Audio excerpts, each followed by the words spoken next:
So I trained with Tusker, who were the champions at the time, the whole time as I was, training to get into Harambee Stars. And it just didn't happen. It didn't happen.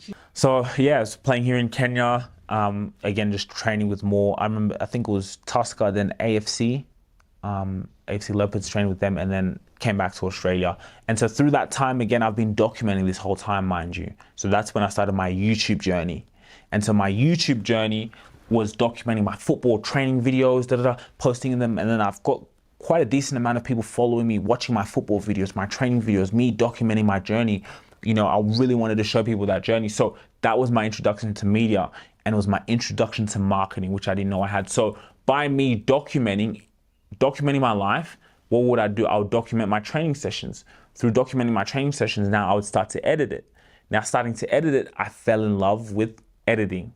Like getting a video, and then not only from football, then I started to go documenting my life, just going to a party with mum, all these different experiences, getting those videos, editing them, putting them on YouTube. But then I knew, okay, I gotta get a lot of people to watch it on YouTube. So I'd make these little short clips and post it on social media to get people to go and watch it on YouTube and keep following the journey. So that was like, because of my passion with football and documenting my whole life naturally, then I discovered this other passion of media, of editing. Then I realized later, okay, this is marketing, and that's a whole different story in itself. But that was really kind of my transition. And then I was still doing the same thing, playing for teams in Australia, still playing, injuries happening. And then it just got to a point where then I said, hold on a minute, I'm fighting a different war here. We're in war right now. And I want to be in a position where there's not someone who's in control of my destiny. Because on the football pitch, at the end of the day, if the coach, you can be as good as you want, you can be killing it in training, which I believe I experienced in different places. But if the coach says no, then no. So there's always someone ahead of you. But in kind of this marketing and media, and now starting to run your own business, which just started as a passion, no one can tell me anything. I can edit on my laptop 12 hours a day if I wanted to. No one could dictate my future. So then I decided to see, okay, this is what's going to bring me financial freedom. This is what's going to feed me.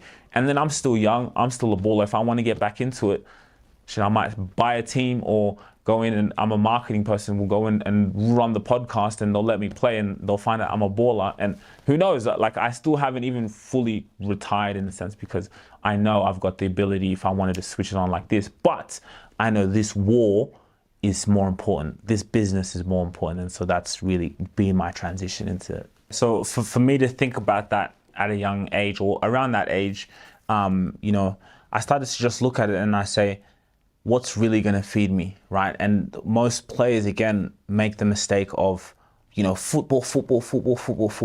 So my advice to, those teenagers or people, anyone at that level is, yes, be the best at what you want to do. Be the best football player you can be. Put your heart and your passion into it. But at the same time, start to really look at what can feed me longer than my football career. And more often than not, that's a business. Being an entrepreneur, or even, again, you see maybe some players trying to go into the media, like that example we just gave, off camera. Like that person could have gone into media and like you should be way bigger than that, what you're saying, but that money doesn't last forever. And so they get stuck. And I think about it now even further. And I think about my life now, and I said to myself, if I would have got all the money that was coming to me at that age, being that footballer that I was always going to be and earning that big money, I could have even maybe been broke later down the line, or I would have lost it.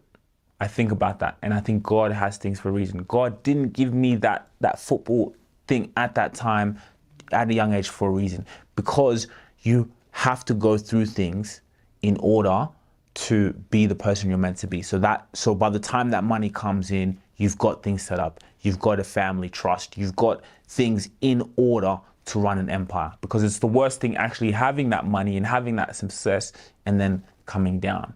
But I think what I've gone through on this journey has led me to now that phase. Now when, again, all the blessings continue to come, I'm ready for it. I would think about is just, again, mentors, for people to put great mentors in your life who've maybe been there and done it, and who can advise you like, this doesn't last forever. this income doesn't last forever.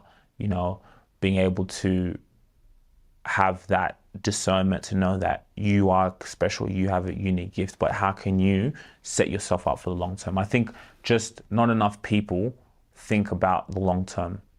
And I found that that's very rare. And it's something that I see talking with high level CEOs all the time, because that's what we do, that long-term vision, right? And when you can think for 20 to 30 years, a football career or sports career finishes what, 35 if at best, and that's if you keep your body right and you're a top player, so it's like, how can I think about when I'm 45, 65 later down the line? How can I build, if people just remember me for being an athlete, then I failed. That should just be one of the things that I was great at, and I accomplished different things. You see things like Kobe Bryant, like even him, as much as he was, again, probably towards the later end of his career, he was now starting to think about things, and he was creating things already. And he's really the top of the top echelon of players, Kobe, but still, So yeah, I think having good mentors in one's life can help